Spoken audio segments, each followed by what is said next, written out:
Welcome back to our mobile games channel. This time we're playing a game that I've been yet again addicted to for quite a little while, at least 3 or 4 days, which is a while in the mobile games market considering how many failures there are in it. This game takes along the Clash of Clans genre, makes it into puts it into a historical perspective, and you can go ahead and build up through the ages of history. So at the moment, I've managed to get myself to the Iron Age, which is, I guess, not that good, but we've only been playing for a couple of days or so now. I have been enjoying this game very much. Of course, it follows the freemium model. So the more you pay, the faster you can speed things up through the games. This game uses a currency called crowns. They can speed up certain actions, but the two different resources that you need to get are gold, which is pretty much your standard, and you've also got food. So you go get food by hunting animals. So we can hunt deer, we can hunt, let's see, what else is there to hunt? Pretty sure you can only really hunt deer. There are some bigger animals, but some of them give you gold coins, like a bear. Requires 6 people to hunt. So what we need is we need houses to store people. Each house has 2 people, and we've got 4 houses, obviously. There's 2 people that are idle at the moment out of 8 that we've got. We've got 6 of them working, so we've got 2 people working on a farm, which will finish in about 6 hours, and a blacksmith, which will finish in an hour and a half. So the blacksmith is where we go ahead and upgrade all of our units, like our army. So think of a laboratory in Clash of Clans. So in the meantime, let's go get our 2 idle workers to go gather fruit off the fruit tree.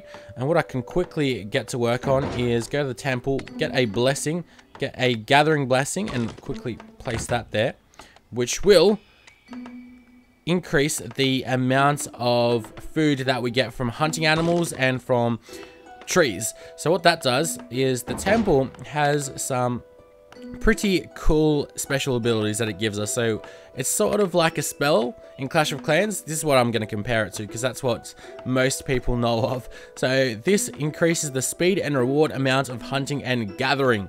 So for the next 10 minutes or so, our hunting and gathering will be increased. So if we go ahead and get this fruit tree as well, we'll get 20% or so more of food that we get. So that's pretty useful as well, to go ahead and get more food in a short amount of time. For the next upgrade to the next classical age, we need to be, let's see, we need to be player level 18, which is pretty much your experience. So we're only at level 13. This is a little while yet. I'll need to do quite a bit of upgrading for that. But also we need 100,000 gold. So that's quite a bit that I need to save up. So in the meantime, we have got caravans, which I guess do their invisible trading between cultures, and they go ahead and collect gold for us, or at least give us gold, and then I collect it by clicking on them. We have also, now this is the pretty cool part of this game, we can choose different civilizations. So I think there's about 6 in total so far. I've chosen the Romans, which I must say I'm not quite impressed at how, like, I haven't really found any real benefits to the Romans, or like where you can read. What I'm trying to get at is you can't really discern what type of culture gives you what bonus. Only when you choose, once you enter the Iron Age, is when you can really go through the different features that each civilization's got. But now I'm pretty much Romans, and I don't really feel like I'm all that Roman or anything like that. I think there are specialist units later on in the game, but at the moment, I mean, I'm just Romans, and it seems like the game's just carrying on as it would normally. So that's kind of iffy. I hope they improve that. Like, you feel like a real Roman.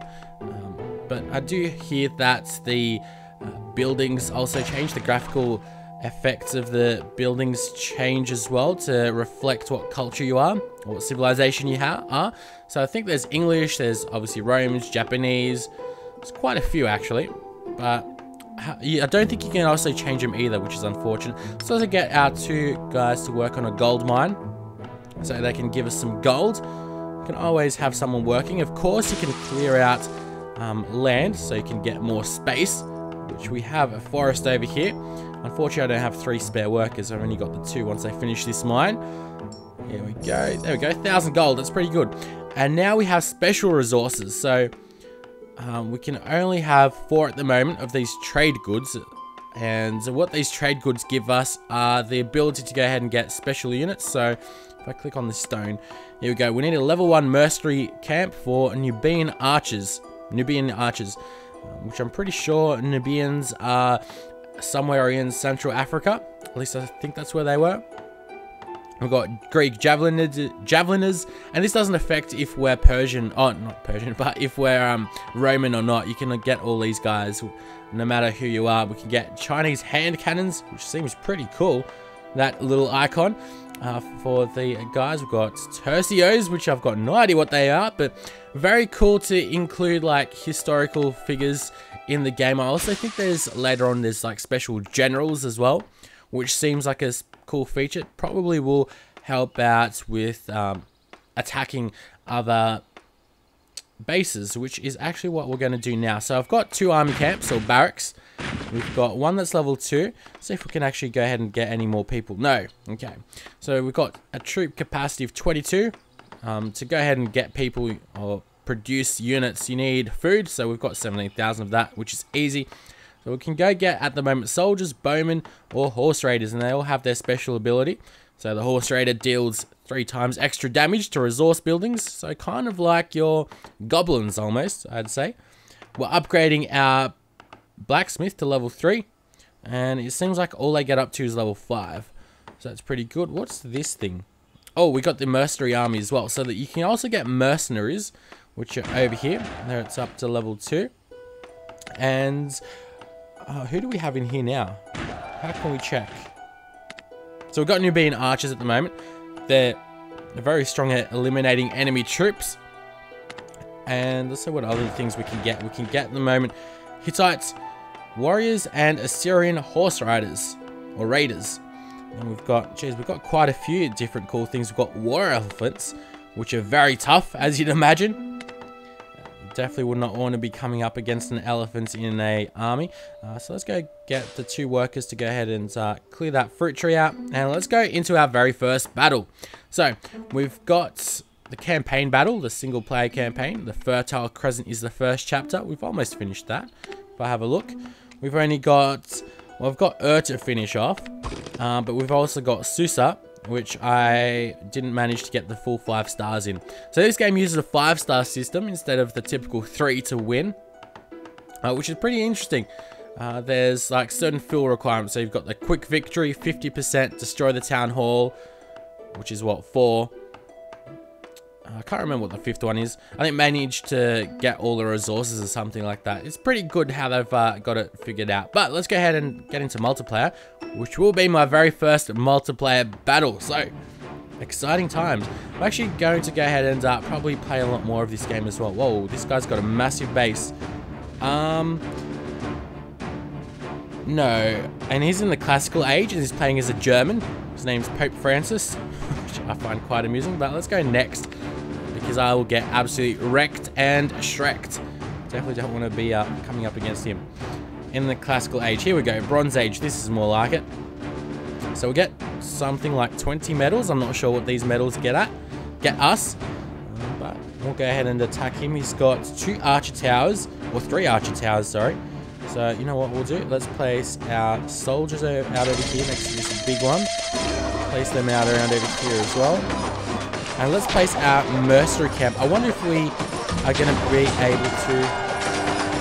Here come those Nubian archers, who aren't good at destroying buildings. They're only good at destroying enemy troops. But this guy doesn't have any troops garrisoned in his base. So we have pretty much, here we go. All defensive buildings have been destroyed. Got 50% damage. As we go through plowing into his base. Another cool thing of this game is that all your troops that didn't die, you actually go ahead and manage to keep them into the next battle. So that's kind of cool as well. So it forces you to play a little bit more defensively, so you can actually go ahead and transfer your units into the next attack. Pretty cool. There we go. So here we go. We've got the 50% damage, 75% damage, complete destruction, 100%. And then we've got the town center and the quick victory. The quick victory you get for destroying a base in the first minute of attacking. And we've also got some pretty cool bonuses. The domination bonus. And we also capture some loot, which is good stuff. So, Shows us what troops we've lost. And the others, well, we saved 1 diamond. The others come in through here, which is an alliance gate, which I think an alliance is like your clan type of thing. We'll have to go ahead and do that maybe another episode, because this is, after all, our very first episode of DomiNations, and hopefully the first of many more. I do look forward to playing this game quite a bit. It did come out worldwide release a week ago. It has been in beta, I think, since the start of the year, so it's been out for quite a while. You could have been able to play it, but we have just started once the game was released worldwide, and I'm looking forward to playing it with hopefully some of you guys. Maybe create an alliance and see how things go. But I think that'll be it for maybe the first episode, or maybe because we don't lose our units. This is actually good for like let's plays and all, and videos on the internet, isn't it? Because you can just get into making videos really quickly. Oh, that is one cool weapon, a catapult that he's got as a defense, and he's also Romans in the Iron Age, but he's a lot more advanced than I am, that's for certain. A lot more advanced. Okay, let's go next. You can also build like world wonders in this, which is pretty cool. We'll get into that obviously next episode. There we go. This guy's the British, but he's got quite a bit of gold on him, so you know what? We might attack him. Let's just see where would be the best place to attack him. Is that the Stonehenge? I would assume so. I would assume that is it really the Stonehenge? I didn't think the Stonehenge had that thing in the middle. Right in the middle, but who knows? Let's go ahead and... Oh, okay. We've got to attack him now. So we will have to attack from this side. Oh, and he has troops. No, he doesn't? Okay. I thought he had troops garrison. But thankfully he doesn't, so I think we'll be able to rain destruction on this guy's base pretty easily. He's only got this one other archer tower. Now what you can do is order all units to attack enemy buildings or location. It's a special ability that you have every 35 seconds, which I think is really cool. You can go ahead and select a certain building and destroy it. And there we go. All defensive buildings have been destroyed. And we are pretty much able to run rampant on this base without any problems, which is bloody brilliant news to my ears. Go ahead and get hopefully all of that loot, all of that juicy loot, and we'll be able to go ahead and get... Oh, are we going to be able... No, okay, so the first minute's gone. Each battle lasts 3 minutes. First minute's gone, so we're not going to get the 5 stars, which is alright. As long as we get all that loot, which we no doubt will. He's got nothing left apart from just resource buildings and houses. And he doesn't really have any units garrisoned back up to protect him. So, he's just able to go ahead and run rampant here. Bit of a waiting game though. Can't speed things up. And again, we can watch these guys rain destruction. Maybe we should go get some better units than just soldiers, right? I think that would make sense. But soldiers do look pretty cool as they jog or hop their way to the points that they need to destroy. And that is it. Complete destruction. Also get some nice bonuses, but of course we didn't destroy it in the first minute. Unfortunately, we lost 2 soldiers as well. So what we'll do is we'll go ahead and get some more soldiers. Enjoying DomiNations. Well, I'm going to click yes, but they're going to take me to... See, that's why I hate doing that. Let's just go back into the game. See, I should have just clicked no and it wouldn't have taken me there, but I do enjoy this game though. I don't want to give it a review just yet, even though I don't like giving reviews just in general, because so much time and effort. I probably should leave him a review. I'm having a lot of fun with this game. Probably the best review that you can give him is actually buying the resource in the game that you spend money on, which are the crowns. But that'll be it for the first episode. We don't like these mobile videos to drag on for too much. Let's quickly go ahead and train up some... You know what? Let's train some bowmen up. There we go. It'll take 2.5 minutes for 3 guys. Okay. So, we'll wait up for that. We've got a little bit more money and food. In the meantime, though, that'll be it for this episode. Make sure you guys leave a like and subscribe if you haven't. We'll be doing a lot more DomiNations videos as the Romans, as time progresses. Until next time, though, enjoy.